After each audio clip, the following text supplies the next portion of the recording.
खबर इस वक्त की। जेईई एडवांस के नतीजे घोषित, ऑल इंडिया रैंक 1 पर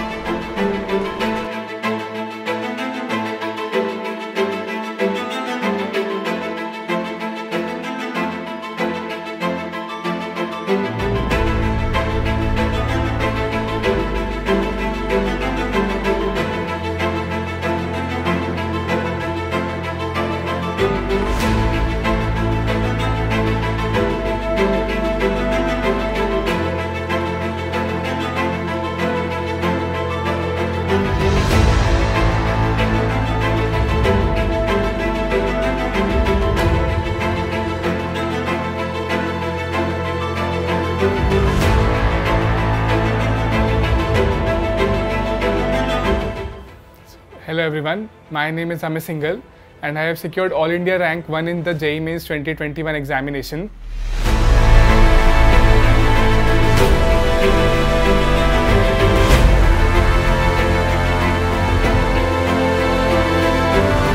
कुछ भी बात करनी हो तो मम्मी हमेशा नहीं, मेरे साथ मेरा थी। सपोर्ट है इसके साथ, और ये मेहनत तो इसकी है सारी, हम तो अवेलेबल है थे इसके लिए। तो अमे की सक्सेस के पीछे मैं कहूँगा कि उसकी हार्ड वर्क और कंसिस्टेंसी सबसे ज़्यादा इम्पॉर्टेंट है।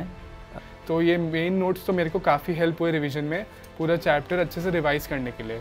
मैंने पूरा अलग से पूरे ग्राफ्स वगैरह सब नीटली बनाए थे ताकि एंड में इससे मेरे को बहुत ज़्यादा हेल्प हो।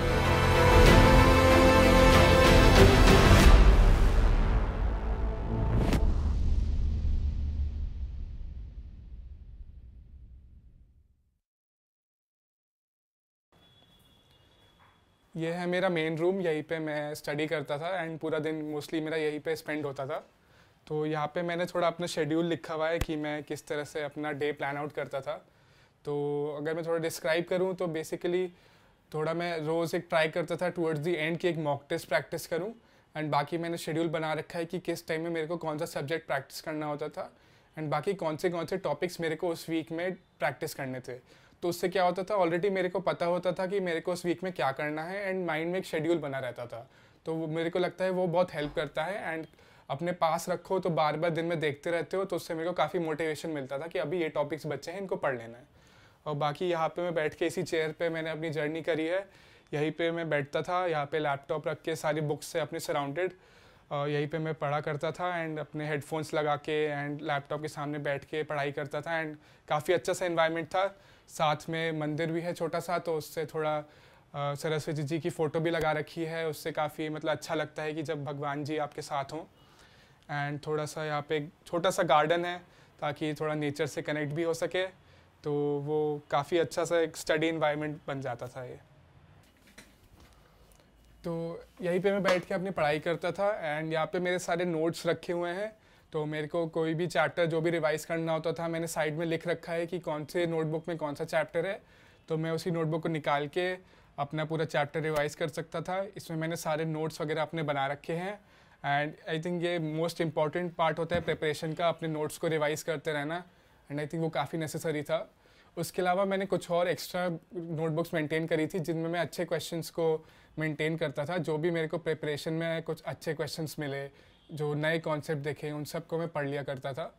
उसके अलावा एनसीईआरटी अगेन बहुत इंपॉर्टेंट बुक्स हैं, तो उनको मैं अपने से काफ़ी एक्सेसिबल रखता था कि जब भी मेरे को एनसीईआरटी से कुछ भी रेफ़र करना है, स्पेशली केमिस्ट्री में, तो मैं रेफ़र कर लिया करता था। And I think almost her JEE preparation करने वाले के पास एक पीरियोडिक टेबल का प्रिंट आउट तो रहता है, तो वो मैंने भी चिपकाया हुआ था साइड में, तो कभी भी कुछ एलिमेंट्स को रेफ़र करना है तो इससे कर लिया करता था। उसके अलावा कुछ और बुक्स की बात करूँ मैं तो मोस्टली तो एच.सी. वर्मा काफ़ी लोग यूज़ करते हैं। मैंने बहुत ज़्यादा पर्सनली नहीं यूज़ करी, बट तब भी कुछ रेफ़र करना होता तो थोड़ी बहुत यूज़ कर लेता था। उसके अलावा कुछ स्कूल के लिए भी बुक्स मैंने परचेज़ की थी, बोर्ड्स वगैरह के लिए, बट उनका बहुत ज़्यादा यूज़ हुआ नहीं पर्सनली। एंड उसके अलावा एग्जाम्पलर एंड बाकी कुछ और नोट्स मेरे पड़े हुए हैं जिनको मैंने अपनी प्रिपरेशन में यूज़ किया। उसके अलावा कुछ और पॉपुलर बुक्स हैं, जैसे जेईई के लिए अगर मैं बात करूँ तो विकास गुप्ता, एम.एस. चौहान, ये काफ़ी कॉमन बुक्स हैं जो लोग यूज़ करते हैं, तो वो मैंने भी यूज़ करी थी। उसके अलावा ये मेरे नोट पैड्स भी रखे हुए हैं जो मैंने एडवांस के एग्ज़ाम में यूज़ किए, संभाल के रखे हुए हैं, कभी कुछ फ्यूचर में ज़रूरत पड़ जाए उनकी। एंड ऑफ कोर्स इरोडोव तो बहुत फेमस बुक है ही फिज़िक्स के लिए, तो वो भी मैंने यूज़ करी थी एंड वो यहीं पे रखी हुई है।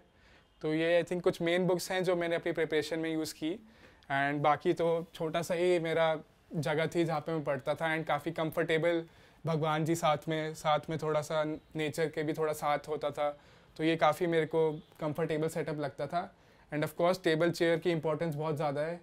बेड पे पढ़ना मैं प्रेफर नहीं करता था क्योंकि बेड पे नींद आ जाती है एंड एक्चुअल एग्ज़ाम में आपको इतनी लंबी देर के लिए बैठना ही होता है चेयर पे, तो मैं प्रेफर करता था इसी चेयर एंड यहाँ पे टेबल पे बैठूँ, सामने अपना लैपटॉप रख के एंड पूरा इसी को सेटअप बना रखा था पूरी प्रिपरेशन में। तो आई थिंक ये मेरे को काफ़ी हेल्प करा क्योंकि मैं यूज्ड टू हो चुका था लॉन्ग आवर सिटिंग के लिए चेयर पे। तो आई थिंक ये मेरा छोटा सा सेटअप है एंड यहीं पे मैंने अपनी पूरी जर्नी करी। मम्मी? हाँ। तो ये मेरी मदर हैं, इनका ऑफ कोर्स बहुत ही ज़्यादा इंपॉर्टेंट रोल रहा है मेरी प्रिपरेशन में एंड मतलब मदर्स का तो कोई रोल नेग्लेक्ट कर ही नहीं सकता है। पूरे 2-3 साल की जर्नी में मम्मी ने बहुत ही ज़्यादा हेल्प करी है। पूरा कोई भी मेरे को परेशानी हो, कुछ भी हो, कभी भी मम्मी से बात कर सकता हूँ एंड मेरे लिए घर पे ही रहती थी मोस्ट ऑफ द टाइम। तो कुछ भी मेरे को कभी भी किसी चीज़ की ज़रूरत हो, कुछ भी बात करनी हो, तो मम्मी हमेशा मेरे साथ मेरा थी। सपोर्ट है इसके साथ, और ये मेहनत तो इसकी है सारी, हम तो अवेलेबल हैं थे इसके लिए, लेकिन हार्ड वर्क इसका है और इसकी मेहनत से सब हुआ है।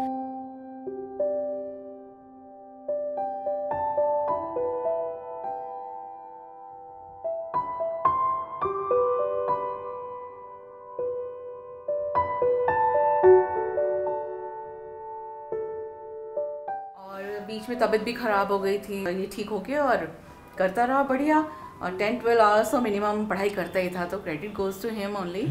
हम लोग तो सपोर्ट करते ही हैं, हमेशा साथ रहते। पेरेंट्स को रहना भी चाहिए बच्चों के लिए, बट बच्चे मेहनत करते हैं। फिर अभी इसी साल जब पीक पे था कोविड, तो मेरे हस्बैंड को हुआ कोविड, इसको भी कोविड हुआ। वो तो एडमिटेड थे 20 डेज़, तो काफ़ी सीरियस हो गए थे, बट तब थोड़ा सा डिस्टर्ब हुआ। ये भी हमें भी लगा कि अब इसके तो कॉम्पिटिशन्स भी सर पे हैं, तबीयत भी सबकी ख़राब चल रही, कैसे होगा। बट थोड़ा टाइम डिफ़िकल्टीज आती हैं, पर उसको फेस करना पड़ता है, सबकी ज़िंदगी में आती हैं। टफ टाइम आता है तो, लेकिन निकल भी जाता है टाइम। तो इसने मेहनत करी, करता चला गया, और था उस टाइम हम लोग भी सब बहुत परेशान हुए थे, बट वो रिकवर कर गया। इसको भी कोविड हुआ था, ये भी ठीक हो गया। 1 हफ्ता तो इसकी भी बहुत तबीयत ख़राब थी, तो बट ठीक है। हाँ, मेरे उसी ड्यूरिंग मेरे हस्बैंड जब एडमिटेड थे, तो मेरे फादर की भी डेथ हुई थी 30th of April को, तो हम लोग जा भी नहीं पाए थे क्योंकि हस्बैंड एडमिटेड थे, इसको कोविड हुआ था, ये घर पे ही था, इसको भी कोविड था उस टाइम। तो बहुत ही हमारे लिए बहुत टफ टाइम था, मतलब अपने पापा के लास्ट राइट्स में भी मैं नहीं जा पाई थी इसी की वजह से। तो ये तब भी बहुत परेशान होता। एक्चुअली हम लोग, मेरे फादर से बहुत अटैच्ड है, पापा बहुत आते रहते थे हमारे पास भी, तो हम लोगों को तो दुख हुआ और हम अपने पापा के पास नहीं जा पाए, तो थोड़ा सब बहुत परेशान हो गए थे। लेकिन ठीक है, फिर थोड़ा सा टाइम लगा, 1-1.5 महीना सबको सेटल डाउन होने में। जब हस्बैंड घर आ गए तभी बेटर होता चला गया थोड़ा सा। तो ठीक है, टफ टाइम है, आता है, निकल भी जाता है। अब उसको हम एक्सक्यूज़ नहीं बना सकते कि हम इसलिए नहीं कर पढ़ पाए कि वो बीमार था, ये बीमार था। मेहनत करते रहना चाहिए अपने आप, और कंसिस्टेंसी मोर इम्पॉर्टेंट, कंसिस्टेंसी आपकी होनी चाहिए। ठीक है, वो हफ्ता 10 दिन ये भी नहीं पढ़ पाया, फीवर है, तबीयत ख़राब है, कोई बात नहीं, चलता है। लेकिन अगर आप रेगुलर हो तो फिर वो 8-10 दिन मायने नहीं रखते आपके लिए, आप कवर कर लोगे। आपका बैकलॉग नहीं होना चाहिए कि आपने छोड़ दिया तो इकट्ठा होता जा रहा है काम।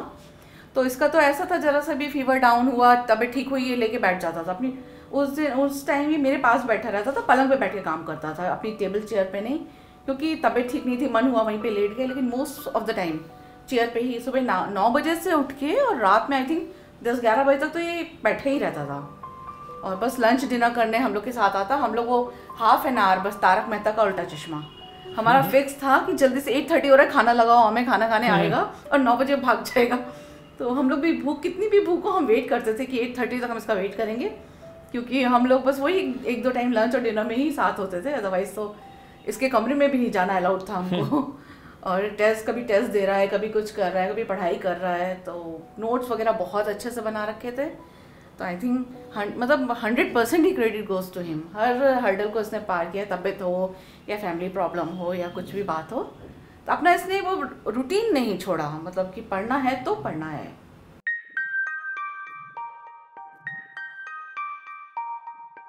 तो मैं अपने थोड़े नोट्स के बारे में बताता हूँ कि मैं अपने नोट्स कैसे बनाता था एंड उन्हें मैंने कैसे यूज़ करा रिवीजन में।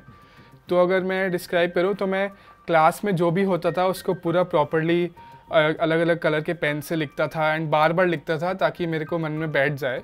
एक बार मैं ट्राई करता था सारे नोट्स को एक बार फेयर कर लूँ, पूरा अच्छे से एक बार सारी थ्योरी लिख लूँ, सारे अलग पेन से लिख लूँ। इससे क्या फ़ायदा होता है कि बाद में रिवाइज़ करने को मेरे एक ग्लैंस में ही सब मेरे को दिख जाता है, मेरे को सर्च नहीं करना पड़ता कि मैंने कहाँ क्या लिखा था, एकदम सब नीटली मेरे पास अवेलेबल होता था। तो ये मेरे को एक काफ़ी बेनिफिट हुआ नोट्स को नीटली एंड अलग कलर से लिखने का, कि मेरे को बाद में रिवीजन में बहुत ज़्यादा इससे हेल्प हुई। तो इसी तरह से मैंने हर चैप्टर के नोट्स बना रखे थे। इससे मेरे को बहुत फ़ायदा हुआ कि एंड में रिवीजन के लिए मेरे को अलग अलग जगह नहीं भटकना पड़ा, मैं अपने नोट्स को ही खोल के सब थ्योरी पढ़ सकता था, सारे इंपॉर्टेंट प्रॉब्लम्स प्रैक्टिस कर सकता था एंड मेरे को कुछ केओस नहीं मचा कि मेरे को ढूंढना पड़ रहा है मैंने कहाँ क्या किया। सब प्रॉपर्ली अरेंज कर रखा था एंड नोट्स पूरे अच्छे से मेंटेन कर रखे थे। तो ये मेन नोट्स तो मेरे को काफ़ी हेल्प हुए रिवीजन में, पूरा चैप्टर अच्छे से रिवाइज़ करने के लिए। मैंने पूरा अलग से पूरे ग्राफ्स वगैरह सब नीटली बनाए थे ताकि एंड में इससे मेरे को बहुत ज़्यादा हेल्प हो एंड मेरे को काफ़ी अच्छा भी लगा कि बाद में रिवीजन करते वक्त मेरे पास सब अवेलेबल था एंड मैं बहुत अच्छे से रिवीजन कर पाया इसके थ्रू। एंड इसके अलावा एक और चीज़ बहुत इंपॉर्टेंट हो जाती है जो होते हैं शॉर्ट नोट्स। तो मेनली मैंने केमिस्ट्री में शॉर्ट नोट्स का यूज़ करा था कि जब एग्ज़ाम से जस्ट एक दिन पहले पूरा सिलेबस रिवाइज़ करना बहुत मुश्किल होता है, तो मैंने हर चैप्टर के थोड़े शॉर्ट नोट्स बना रखे थे जिनमें 2-3 पेजेस में मैंने पूरा चैप्टर कवर कर रखा था। इससे क्या हेल्प होती है कि जैसे एग्ज़ाम से बस 1 या 2 दिन पहले हम पूरे चैप्टर के मेन थ्योरी पॉइंट्स और थोड़े इंपॉर्टेंट कॉन्सेप्ट से गो थ्रू कर सकते हैं। इससे मैंने अपने सारे चैप्टर्स को एक एग्ज़ाम से कुछ दिन पहले अच्छे से और एक बार रिवाइज़ कर लिया था। तो एग्ज़ाम से पहले important formulas and important concepts को रिवाइज़ करने में इनसे काफ़ी हेल्प होती है। तो through out the preparation I think short notes का भी काफ़ी इंपॉर्टेंस आ जाता है, specially during the exam time, क्योंकि आपके पास बहुत ज़्यादा टाइम नहीं होता सब रिवाइज़ करने के लिए। तो शॉर्ट नोट्स के थ्रू आप बहुत ज़्यादा कंटेंट काफ़ी कम टाइम में रिवाइज़ कर सकते हैं।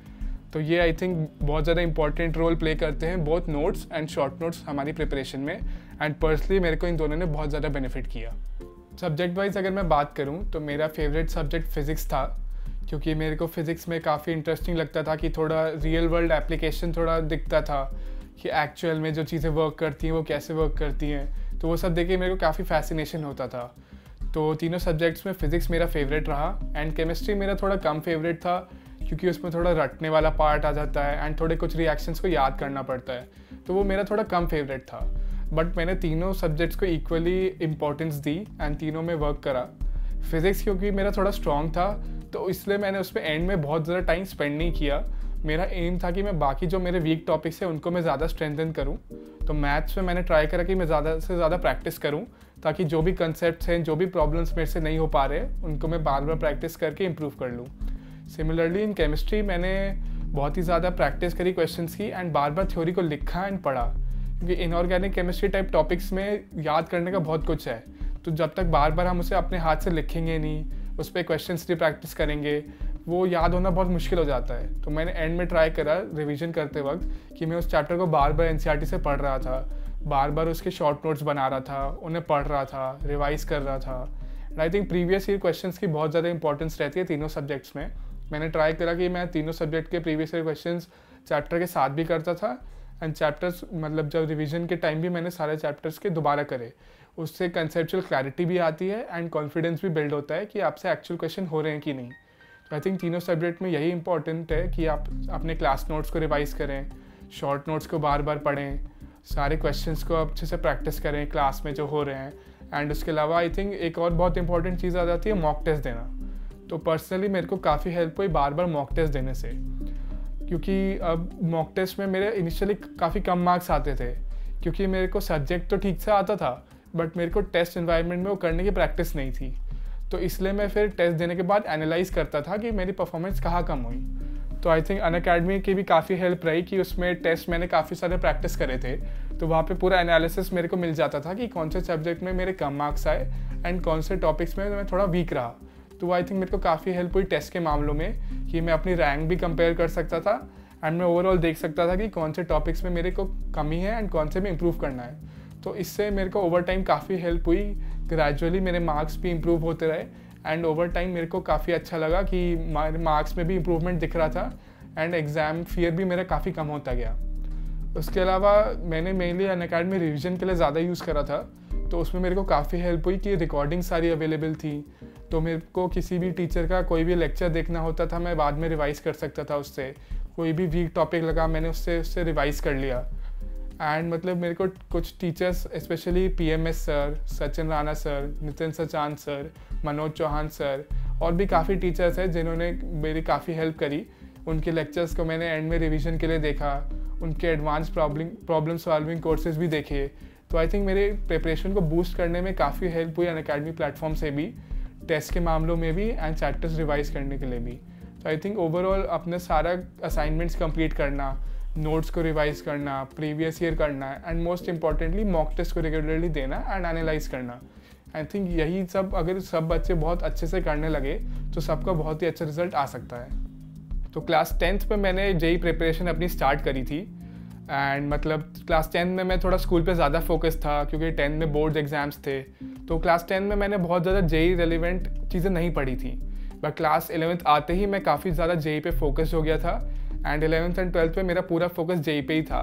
थोड़ा बहुत मैं स्कूल पे भी ध्यान दे दिया करता था, बट टीचर्स मेरे को जानती थी कि मैं पढ़ाई में ठीक हूँ एंड स्कूल का सारा काम मतलब टाइमली कर लेता था, तो टीचर्स का भी काफ़ी सपोर्ट रहा मेरे को। एंड 11th एंड 12th में मैंने प्रिपरेशन जब की तो आई थिंक बहुत इंपॉर्टेंट हो जाता है मॉक टेस्ट देना। तो मैं रेगुलरली ईच मंथ एक मॉक टेस्ट तो दिया ही करता था थ्रू आउट द प्रिपरेशन। बाद में आते आते मैंने उसकी फ्रीक्वेंसी बढ़ा दी थी। 12th में वीकली भी टेस्ट देने लगा था, चैप्टर वाइज टेस्ट भी होने लगे थे, वो भी दिया करता था। तो उन सब ने मेरे को बहुत हेल्प करा। फिर एग्ज़ाम से पहले मैंने और फ्रीक्वेंसी बढ़ाकर ऑलमोस्ट ऑल्टरनेट डे टेस्ट देना शुरू कर दिया था। इससे क्या होता है कि तब तक मेरा सिलेबस तो पूरा हो चुका था, बट मेरे को इस चीज़ की प्रैक्टिस करनी थी कि मैं एग्ज़ाम हॉल में कैसे अपने आप को काम रखूँगा। तो वो तभी हो पाता है जब हम ज़्यादा से ज़्यादा मॉक टेस्ट की प्रैक्टिस करें। तो इसलिए मैंने लास्ट का कुछ टाइम पूरा मॉक टेस्ट को डिवोट किया, उससे मेरे को पर्सनली बहुत ज़्यादा हेल्प हुई। तो जो जेई मेंस के इस बार 4 अटैम्प्ट्स हुए थे, तो फर्स्ट अटैम्प्ट फरवरी में जो हुआ था उसमें मेरी 99.94 परसेंटाइल आई थी एंड मार्च में मेरी 99.98 परसेंटाइल आई थी। तो थर्ड अटैम्प्ट तक मेरे को पता था कि मेरी ठीक ठाक परसेंटाइल आ गई है, तो मेरे को ऐसे बहुत ज़्यादा इम्प्रूवमेंट करने का मतलब मन भी नहीं था। मेरे को लगा था कि मेरे को जितनी चाहिए थी उतनी आ गई है, सो नाउ आके focus on advance. But parents ने कहा कि थर्ड अटैम्प्ट भी दे देना चाहिए एंड थोड़ा एग्ज़ाम फियर भी कम होगा, इसलिए मैं काफ़ी रिलैक्स माइंड से एक थर्ड अटैम्प्ट देने गया। एंड आई थिंक वो रिलैक्स माइंड एंड जो काम इन्वायरमेंट बन चुका था इतने अटैम्प्ट देने के बाद, वही रीज़न है कि मेरा 100% आ पाई थर्ड अटैम्प्ट में। उसके बाद मेरे को फोर्थ अटैम्प्ट देने की ज़रूरत लगी नहीं, तो इसलिए मैंने फोर्थ अटैम्प्ट दिया नहीं एंड मैंने बस 3 ही अटैम्प्ट्स दिए। उसके बाद मैंने पूरा फोकस एडवांस पे करा।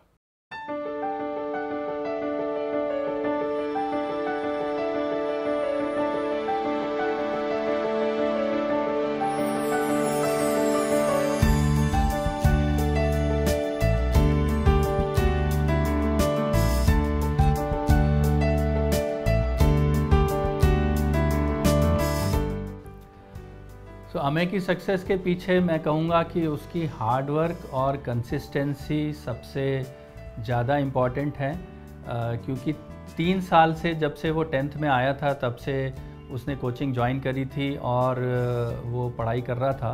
तो कोचिंग में जैसा भी उसको गाइडेंस मिलती थी कि पहले से पढ़ के रखना चाहिए और क्लास होने के बाद उसको रिपीट करना चाहिए, तो ये सारी चीज़ें वो बिना कोई भी सेशन ऐसा था जो उसने मिस किया हो, ऐसा तो मेरी नॉलेज में नहीं था। मैं भी कभी कोई बहुत बीमार रहा हो तो शायद एक आध कोई क्लास मिस करता हो, तो अदरवाइज़ तो वो बहुत ही डेडिकेटेड रहा, बहुत ही मतलब अपने आप ही अपना कोई डाउट्स होता था तो अपने टीचर से, अपने फ्रेंड सर्कल में, अपने ब्रदर से वो पूछ लेता था।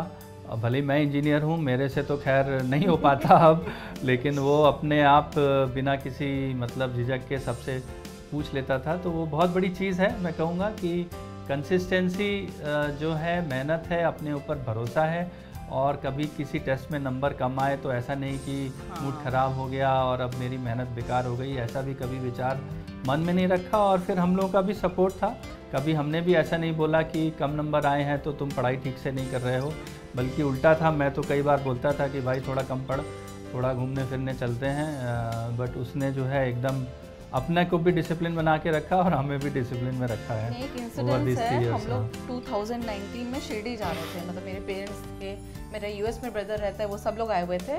तो इसने अपनी 2-4 रजिस्टर एंड बुक्स वगैरह पैक करी, तो मुझे लगा कि हम 2-3 दिन के लिए जा रहे हैं तो ये सब नहीं ठीक लगता बेटा, अच्छा नहीं लगेगा। तो बोला नहीं ये बुक लेके चलनी है। मैंने कहा ठीक है भाई, नहीं पढ़ोगे तो देख लो, बेकार एक सामान हो रहा है। बोला नहीं। इसने क्या हुआ, फ्लाइट जैसे ही उड़नी शुरू हुई इसने खोल के करना शुरू किया। फिर वापस आने के टाइम भी, होटल में भी, तब हम लोग को लगने लगा था कि नहीं सीरियस तो है ये। तो उस टाइम तो आज भी मेरा ब्रदर कहता है कि ये तो शिरडी के टाइम भी फ्लाइट में भी पढ़ रहा था तो ये तो होना ही था। तो तब भी मतलब ये तो लगता था हाँ सीरियस है, लेकिन इतना मतलब 1 रैंक तो नहीं एक्सपेक्ट करी थी। तो अच्छी बात है, बहुत खुशी होती है।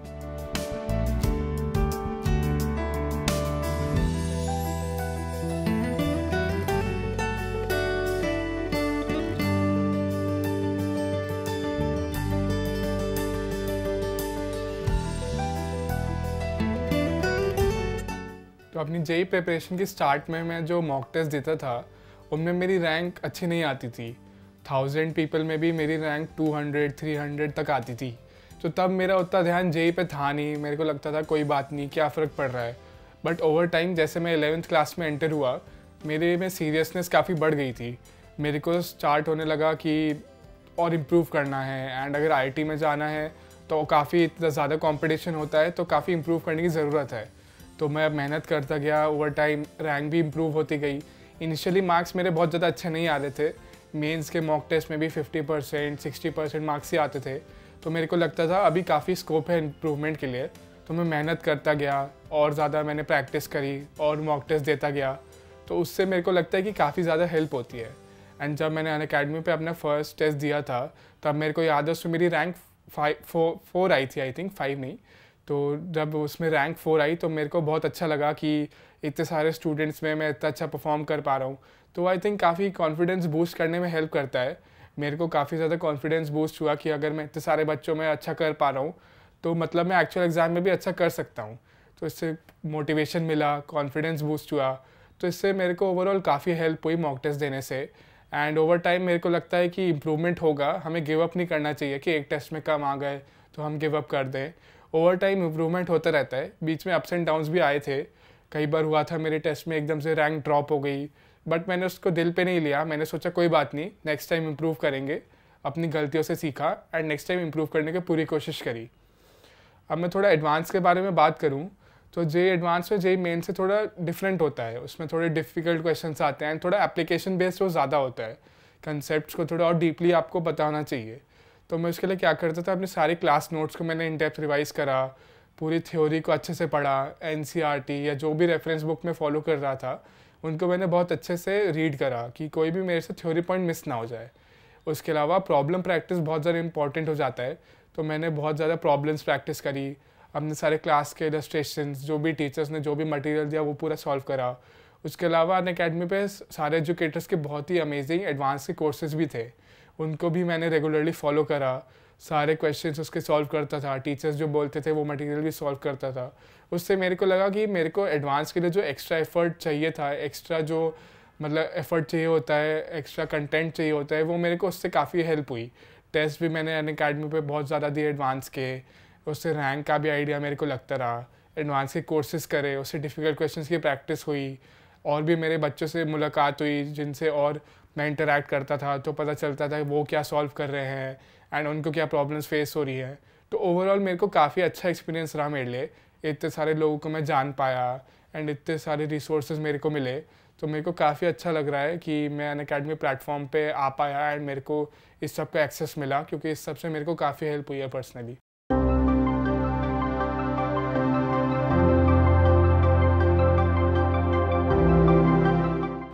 So I would like to thank all my teachers in my school, Neena ma'am, Anju ma'am, and all the various teachers who taught me throughout these 14 years. The teachers at my coaching, the teachers at Unacademy like Sachin sir, PMS sir, Manoj Chauhan sir, Nitin Sachan sir, Sharad Kothari sir, and numerous other teachers who taught me during this JEE preparation. And credit goes to all of them. And of course my parents and my brother and all the other relatives who helped me during this preparation. both mentally and academically. So credit goes to all of them, and I would like to thank all of them who played a part in my preparation.